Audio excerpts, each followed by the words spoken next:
In this video, I'm going to show you how to get started with your new Makita multi-tool, so stick around to find out how to use it and what accessories are available.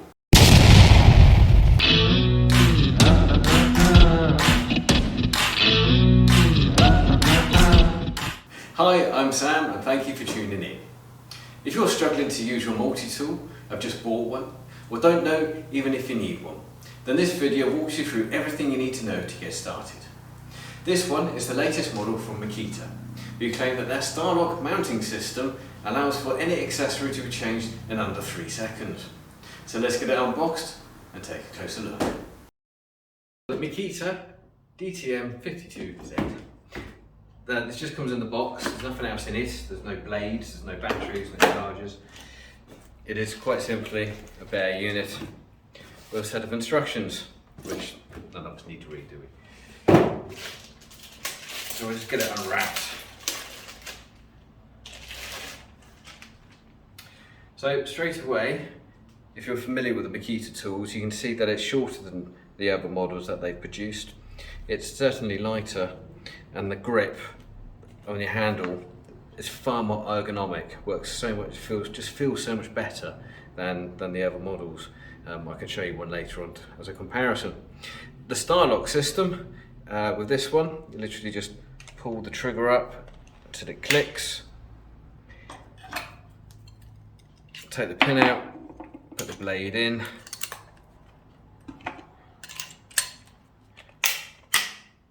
And lock it back into place. It really is that simple. So as I said, within 3 seconds, let's see if I can do it.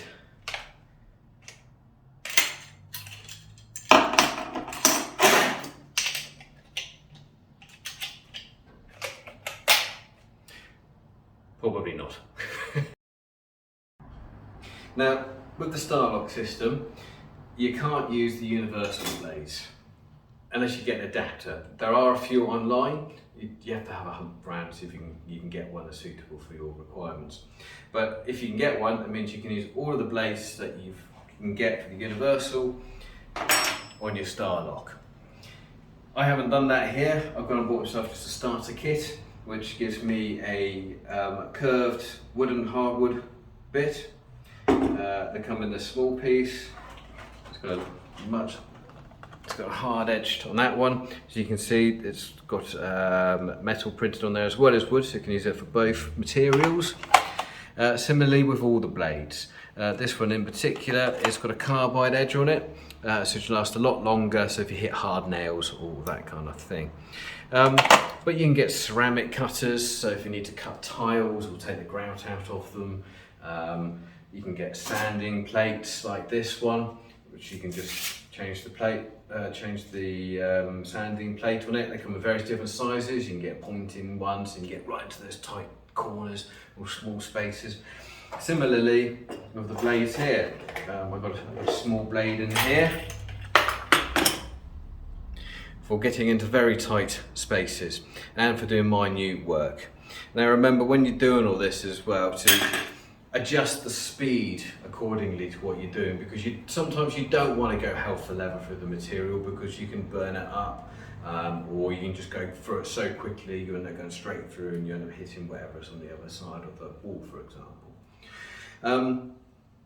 Accessories you can also buy for this machine. As you can see with the older version I've got here, it's got a dust collector. You can get a similar unit which just clips onto the face here for your vacuum.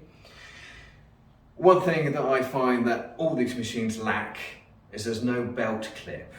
Now I can understand why, because the last thing you want to do is have this attached to your side and the blade is swinging around and cutting you in the back of the leg.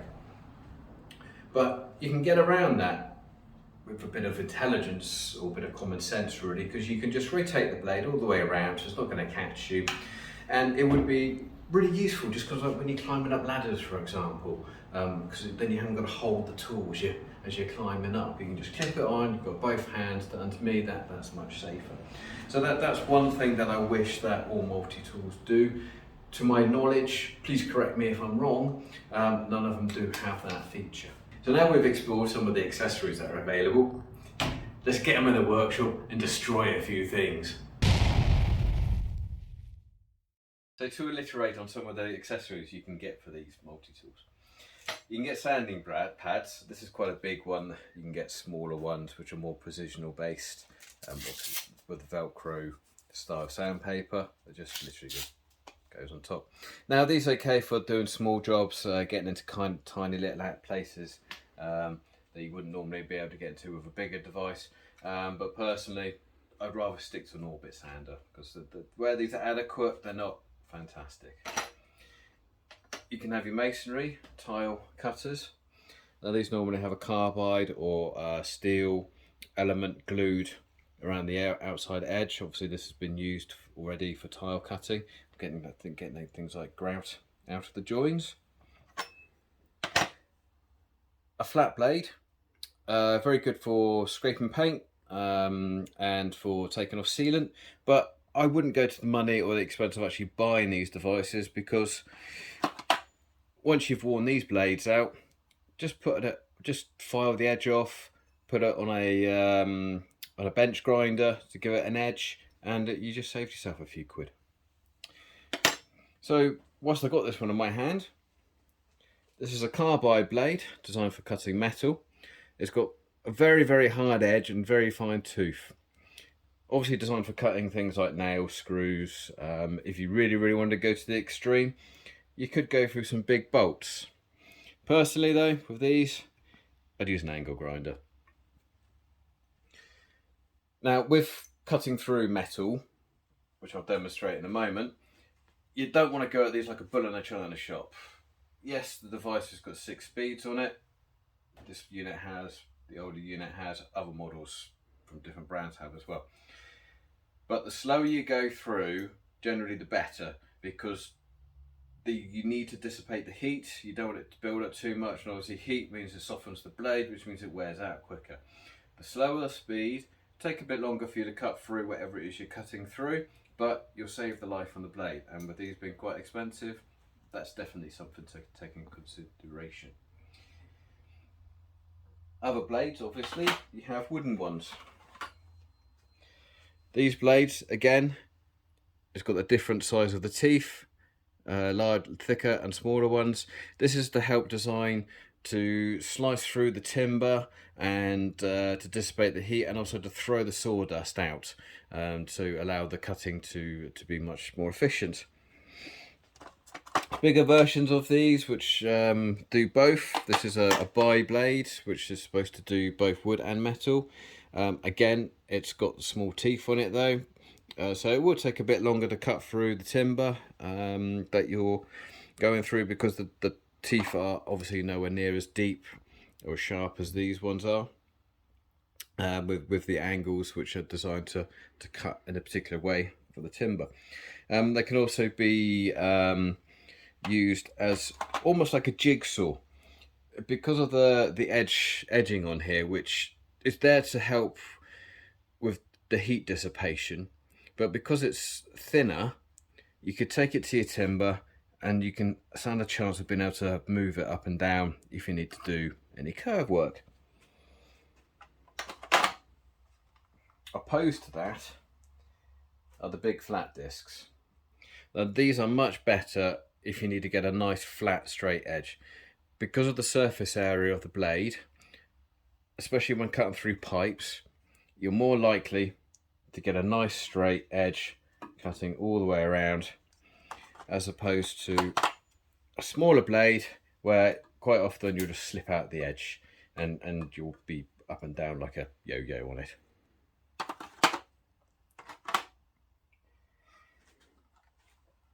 So let's just see how well it cuts through some of these materials.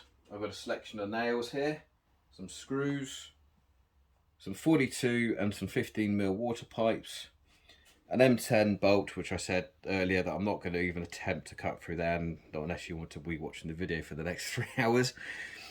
Some copper pipe, some 22mm floorboards. This is just chipboard, but it's commonly used in a lot of modern day flooring in new builds, and just a piece of pine timber.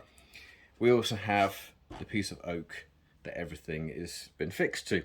Oak not particularly used in modern day building practices these days, but I've got it, so why not?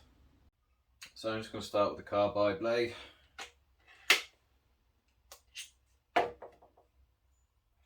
You don't have to put them in straight. Depending on what you're doing, you can always put them at an angle if it makes your life easier.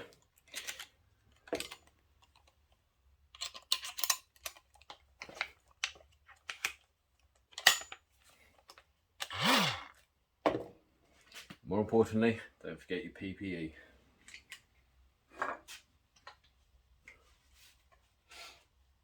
You notice it's on 6. I'm just going to slow it down to 3. So just keeping the blade flat against the timber. I mean, if you wanted to go high you can, but obviously you have a lot more control if you keep it flat. Let's see how it does.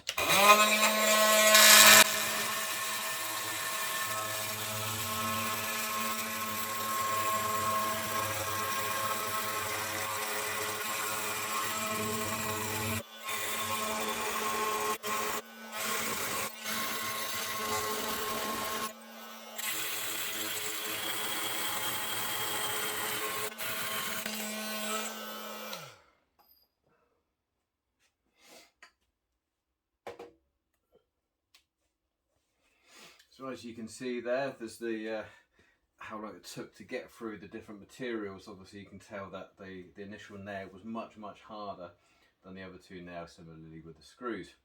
And because I took it so slowly, all the teeth are still intact on the blade. And they're still probably just as sharp. I'm not going to touch it because it's probably going to be very hot. Now onto the plastic pipes and the copper pipe over there, just to see what this blade will do, and then we'll move on and try a wooden blade.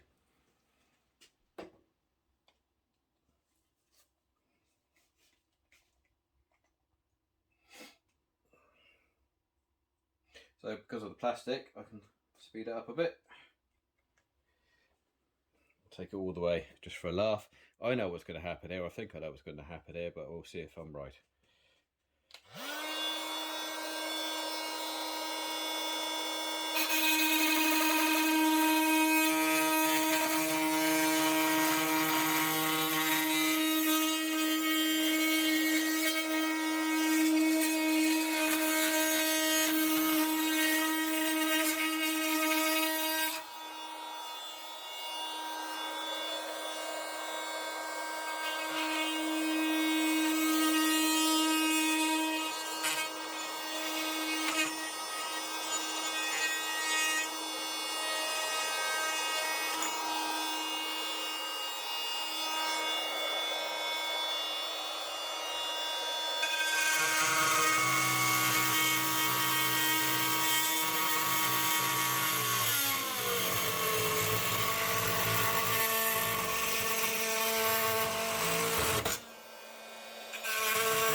So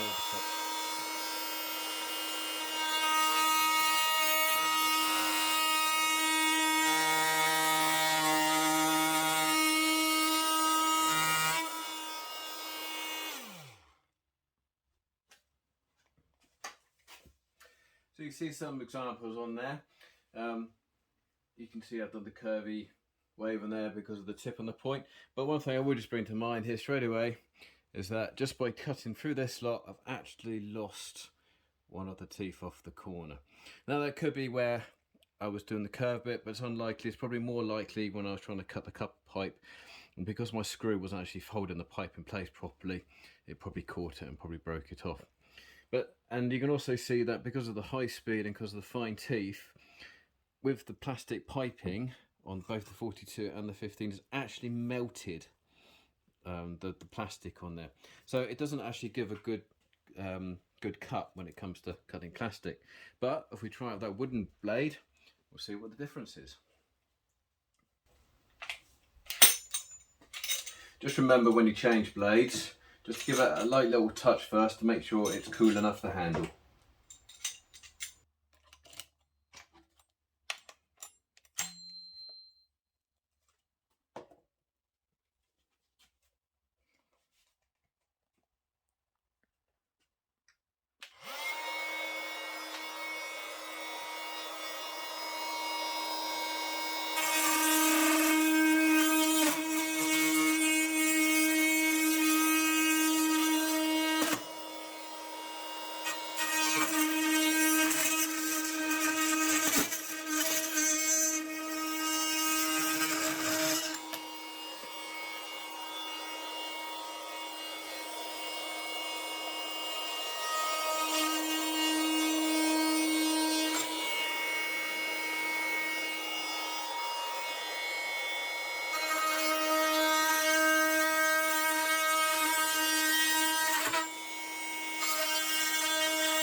This is where I lost smell-o-vision because cutting through this pipe absolutely stank. But there you go, you can see the differences in the speed and the cuts from the different blades. But again, the blade did melt the plastic when cutting through it. Just an experiment. Let's slow the speed down because obviously I cut that on side number 6. We'll slow it down to 3. I'll cut it through again just to see if it melts the plastic again.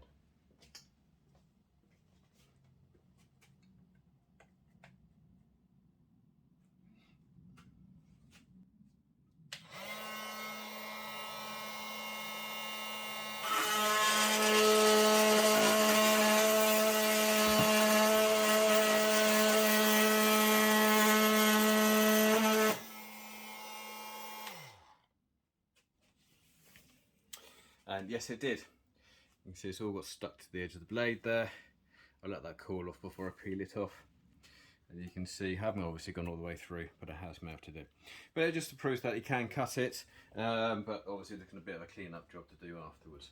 Now onto the other blade, the nice flat one, just to show the difference on the edge cuts, because obviously if you come in close with the camera here, although I did manage to cut it all the way off in one hit, you can clearly see that it's not level in the slightest.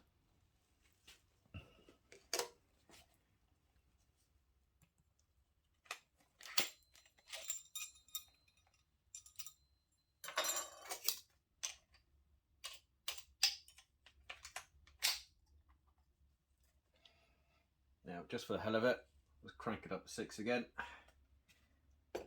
just to show the difference.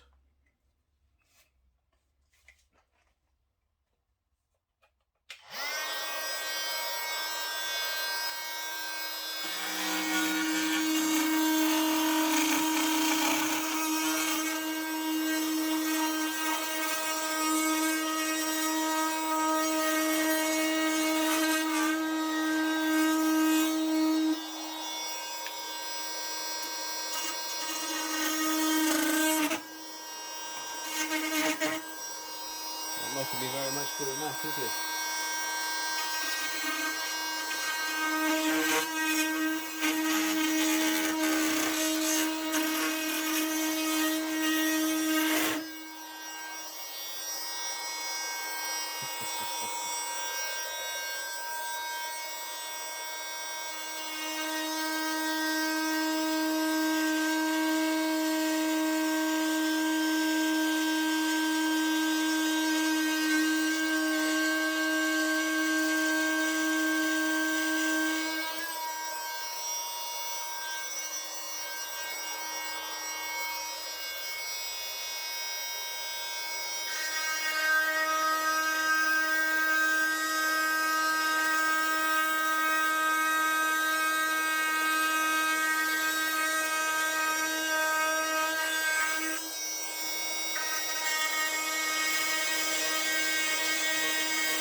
So as we can see, it wasn't a great example on the plastic pipe here. I still didn't manage to get it even all the way around. That's due to me just not getting it right. But you can see here, there's a nice straight line cut through on the oak. Didn't go off at a massive angle or a wave. And similarly with the other two pieces of timber, if you look really closely, especially with the pine here, you see there's a curve just running around the edge there. Whereas the cut above it, completely straight. So that just shows the different examples of what you can do with the different blades. Let me know in the comments below if you have any questions I've not answered. And if you like this video, please give me a thumbs up, as this lets me know what content you need, and don't forget to hit that subscribe button so you don't miss out. Thank you for watching. I'll see you next time.